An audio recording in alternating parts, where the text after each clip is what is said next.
இந்த அரண்மனையோட ஹிஸ்டரி உனக்கு தெரியுமா? வணக்கம் தமிழ் பிராங்க்னர்களே. இன்றைக்கு திரை விமர்சன நிகழ்ச்சியில் பாக்கியராஜ் இயக்கத்தில் வெளிவந்த ரெமோ படத்தோட திரை விமர்சனத்தை நாங்கள் பார்க்கலாம். ரெமோ படம் சிவகார்த்திகேயன் நடிச்சிருக்கிறாரு. இது சிவகார்த்திகேயனுக்கு 9வது திரைப்படம். சிவகார்த்திகேயனோட ரெமோ திரைப்படத்தோட கதையை இப்போ நாங்கள் பார்க்கலாம். ரெமோ திரைப்படத்தின் கதை எப்படின்னு பார்த்தீங்கன்னா, முதலாவது ரெமோ என்ற பேர் நாங்கள் பெருசாக எதிர்பார்த்தோம். நாங்கள் ஒரு வித்தியாசமான பேராக கிடக்குன்னு எதிர்பார்த்தோம். இந்த திரைப்படத்தோட திரைக்கதை ஏற்கனவே நான் ட்ரெய்லரை வச்சு ஏற்கனவே எங்களோட திரை விமர்சன நிகழ்ச்சியில் நான் சொல்லியிருக்கிறேன். இது எப்படின்னா, சிவகார்த்திகேயன் ஒரு ஹீரோ சாங்ஸ் கேட்டு கே.எஸ். ரவிக்குமார்கிட்ட போகிறாரு. அவர் பெண் வேடத்தில் நடிக்கிறதுக்கு தனக்கு ஒரு ஹீரோ தேவைன்னு சொல்கிறாரு. அதுக்காக இவர் ஒரு பெண் வேடம் அணிஞ்சு ரவிக்குமார்கிட்ட போய் நடித்து காட்டிட்டு திருப்பி வந்து கொண்டிருக்கும் போது பஸ்ஸுக்குள்ளே ஹீரோயினை சந்திக்கிறாரு. சந்திக்கும் போது ஹீரோயின் உங்களோட பேர் என்னன்னு கேட்கும் போது தான் இவர் சொல்கிறாரு ரெஜினா மோத்துவானி அப்படின்ற ஒரு பேரை சொல்லி குழப்புறாரு.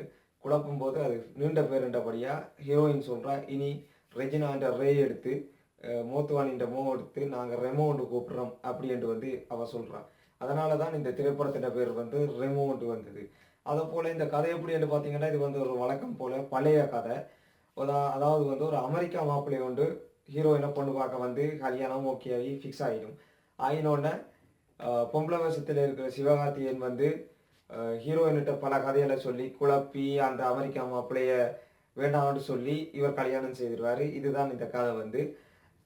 இது வழக்கமான கதை. பார்த்தீங்கன்னா, இது வரைக்கும் திரைப்படங்களில் இது வழக்கமாக கொண்டிருக்கு. என்னென்னா, எந்த அமெரிக்கா மாப்பிள்ளையும் ஹீரோயினை கல்யாணம் செய்கிறதில்ல. வருவாங்க, கல்யாணம் பேசுவாங்க, அதே மாதிரி ஹீரோ குழப்பி தான் கல்யாணம் செய்துட்டு போயிடுவார். அவர் திருப்பி அமெரிக்காக்கே போயிடுவார். இது ஒரு வழக்கமான கதை. கதையில் எதுவுமே புதுசாக இல்லை. சின்ன சின்ன காமெடிகள் ரசிக்கிற மாதிரி இருந்துச்சு. மிகப்பெரிய காமெடி நடிகராகவும் ஒரு சிவகார்த்திகேயன் மிகப்பெரிய காமெடி நடிகர். அவர் அவர்கிட்ட காமெடி இந்த முறை 100க்கு 20 என்று சொல்லலாம். இது ஒரு பொழுதுபோக்கு படம். குடும்பத்தோட பார்க்கலாம், சும்மா சும்மா பார்க்கலாம். நார்மலாக பெரிய எதிர்பார்ப்போட போய் பார்க்கலாது. ஆனாலும் நல்ல ஓட்டம். இதுவரைக்கும் 3 திரைப்படங்களில் இது நல்ல ஓட்டம் ஓடிக்கொண்டிருக்குது. ஏனெண்டா இது வரைக்கும் ரிலீஸ் ஆனதுலேருந்து இன்றைக்கு வரைக்கும் தியேட்டர்லாம் ஹவுஸ்ஃபுல் போட்டுட்டு இருக்காங்க.